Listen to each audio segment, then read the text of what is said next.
سربراہ ناصر صاحب جیسے کہ بتائیں کہ آپ کی درخواست کیا تھی اور اس میں آپ کی کیا پلی تھی؟ دیکھیے درخواست گزار جو تھے وہ صوبہ سندھ کے سابق لیڈر آف اپوزیشن اور پاکستان تحریک انصاف کے بانی ممبر فردوس شمیم نقوی صاحب کی طرف سے تھی۔ آپ لوگوں کے علم میں ہے کہ وہ مئی کے مہینے سے گرفتار ہیں، ایک ایف آئی آر میں جو ٹیپو سلطان تھانے میں درج تھی، یہ کہہ کے کہ 9 مئی کے جو انسیڈنٹ تھے اس میں وہ شامل تھے، اور اس کے بعد سے ان کی علالت کی وجہ سے چونکہ وہ کینسر کے مریض ہیں، ان کو جو ہے گھر کے اندر سب جیل ڈکلیئر کر کے رکھا ہوا تھا۔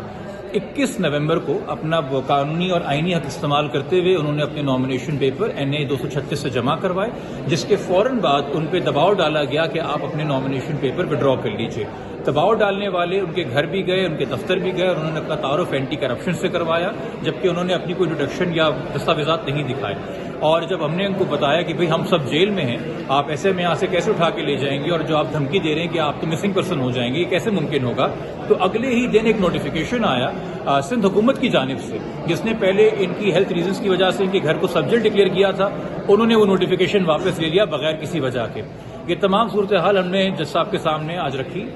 سندھ ہائی کورٹ کے موضوع جج صاحبان کے سامنے، اور یہ میلا فائیڈے آن دا فیس آف اٹ نظر آیا، جس کے بعد سندھ ہائی کورٹ نے یہ جو ریسنٹ نوٹیفیکیشن سندھ حکومت کا ہے ان کے گھر کی سب جیل کا سٹیٹس لینے کا، یہ سسپینڈ کر دیا ہے، اور کہا ہے کہ کوئی بھی اتھارٹی ان کے خلاف کسی قسم کا ایڈورس آرڈر نہیں پاس کرے گی جب تک کورٹ کی اجازت اس کے پاس نہ ہو۔ یہ مد نظر رکھتے ہوئے کہ ایک الیکشن لڑنا ان کا قانونی اور آئینی حق بھی ہے، اور دوسرا کہ جو ان کی ہیلتھ کنڈیشنز ہیں جو کہ پہلی جس کے اوپر اینٹی ٹیررزم کورٹ اپنی رائے دے چکا ہے۔ اچھا سر، یہ بتائیں کہ آج ان کو کہیں RO وغیرہ میں پیش ہونا تھا؟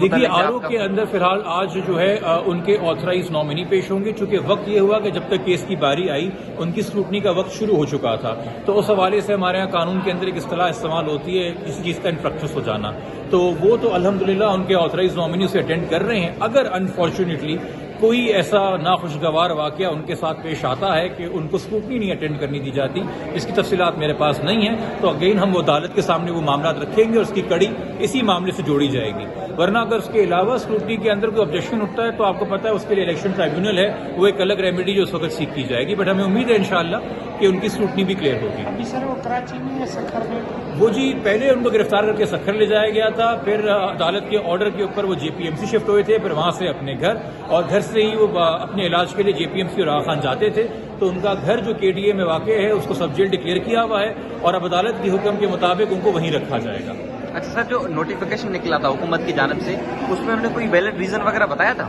بغیر کسی ریزن کے جی، اور سب سے تشویشناک بات یہ کہ ایک سیکشن آفیسر کے سگنیچر کے ساتھ وہ نوٹیفیکیشن نکلا، ایڈیشنل سیکرٹری یا سیکرٹری صاحب کے اس پہ سگنیچر بھی نہیں تھے، اور گھر کے باہر بختر بند گاڑیاں آ گئی تھی فردوس صاحب کو لے جانے کے لیے۔ تو یہ جو اسٹیٹ ود ان اسٹیٹ کا کانسیپٹ ہے کہ اگر چلے بھائی یہ جمہوریت نہیں، کیئر ٹیکر سیٹ اپ بھی صحیح، تو جو کیئر ٹیکر گورنمنٹ ہے اس کی بھی کوئی اتھارٹی ہوتی ہے، اس کو بھی بائی پاس کر کے اگر آپ حکومت کے محکموں کو غیر آئینی اور قانونی طور پہ اعلی کار بنا کے استعمال کریں گے تو میرے خیال میں یہ بہت تشویشناک ہے۔ لیکن سر ڈپٹی سیکرٹری یا ایڈیشنل سیکرٹری لیٹر نہیں نکالتے آن بیہاف آف سیکرٹری، جو بھی لیٹر نکالتا ہے وہ